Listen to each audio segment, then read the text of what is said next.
Hello, folks. This is Gregory Robinson, author of Time Machine, and this is our Fast Five on Friday. Got kind of a little bit of a longer story for you, so it's probably going to be a little more than five, but anyway, here we go.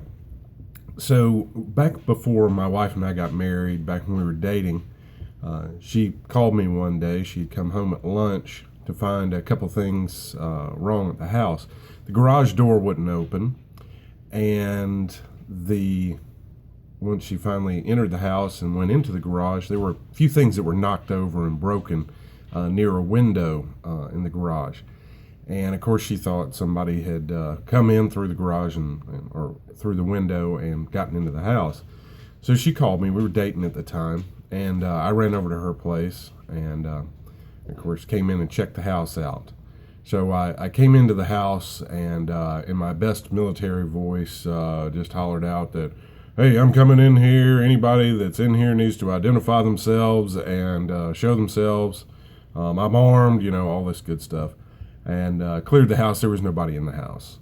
So I went out to the garage and kind of checked the garage door opener. There was power going to the unit.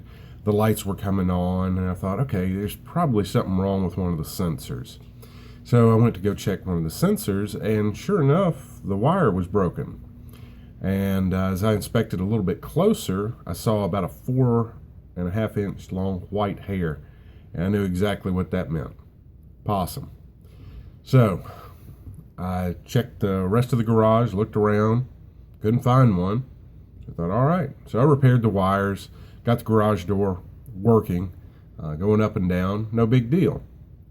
So later on that evening, she goes out to the garage and she finds a couple things more knocked over, and she starts looking around and finally looks in the corner and finds the rascal.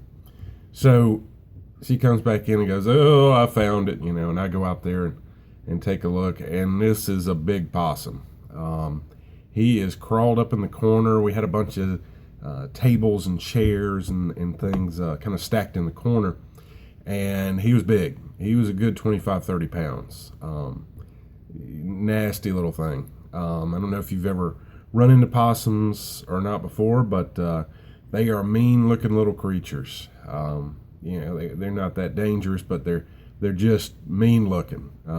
You don't want to run across one in an alley late at night. But anyway, so I looked at the situation, and him being buried back in a bunch of stuff, I told her, "Okay, you let me run to my place real quick, grab something, and I'll be back." And she said, No, you can't kill it. And I thought, oh my goodness, I'm going to have to deal with this thing. So I start taking the things, the chairs and the tables and all that stuff, these folding card tables and everything, out of the corner. And I keep thinking to myself, at any moment this thing's going to jump out and grab a hold of my leg. And I keep pulling things out of the corner, and finally I kind of uncover him. And he's, hissing at me and baring his teeth. And I wouldn't like to admit this to my now wife, but I was scared of this nasty little thing. So I didn't really want to deal with it. I'd uncovered it, and I hadn't really come up with a good idea of how I was going to deal with it. So there are some stairs right beside the corner where he was, where I dug out all this stuff. So I grabbed one of the hard rakes off the wall, and I tried to get in behind him and kind of scoot him out to chase him out the garage door, and he wasn't budging. I tried to get in behind him. He wasn't having that. He kept hissing and all this stuff. Finally, I was able to get the rake behind him and slide him out of that corner from the safety of the steps. And as soon as I got him out of the corner and kind of into the middle of the garage, he turned around and ran right back to the corner. And I'm thinking, all right, this isn't working. What are we going to do? So I go ahead and I get the rake behind him again, and I, kind of hockey slapstick him all the way out into the middle of the garage, and I have to dive off of the stairs and chase him with the rake out. And the point of all that is, a lot of times in life we face uncomfortable situations in service to one another.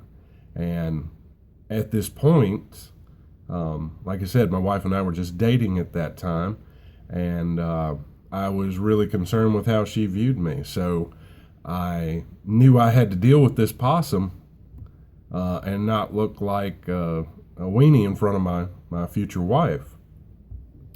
So I went through a very uncomfortable situation in service to her. So I want to tie that into what we've got upcoming here. It's mid-December, and we're coming up on Christmas. And I want us to really remember the reason for the season. We hear this a lot, but the reason for the season or the celebration is Christ's birth. Christ came to be the one perfect, holy sacrifice for our sinful world. And it's always stuck with me, and I've always kind of pondered on why Jesus was here for over 30 years. If he was to be a perfect and holy sacrifice, that could have been accomplished, quite honestly, right after his birth. But he was given 30 years on this earth and then became the sacrifice for our sin. So he stayed, in my studies, what I found is the reason he stayed for those over 30 years is to teach us to be in service to each other. Because that's basically what he did the whole time he was here. He never placed importance on material things, but he did place importance on relationships. He never, turned away those without status, but he did rebuke those who tried to lord their status over others. So I want you to just really just spend a few moments thinking about the reason for Christmas, why we celebrate. And I want you to just really consider several ways that you might just find someone locally, someone around you that you can be in service to. Whether that's helping with the Christmas meal, or whether that's holding the door for somebody behind you, just, some way to show kindness and to be in service to one another. Because that's really what he came to teach us, was that we have to have a servant's heart. We have to be in service to one another. So keep that in mind this Christmas season and throughout the year. Try to make it a new habit, a new behavior. And I think it's going to turn out real good for you. This has been Gregory Robinson with the Fast Five on Friday. And I hope you have a great day, and I hope the good Lord blesses you today. We'll talk again.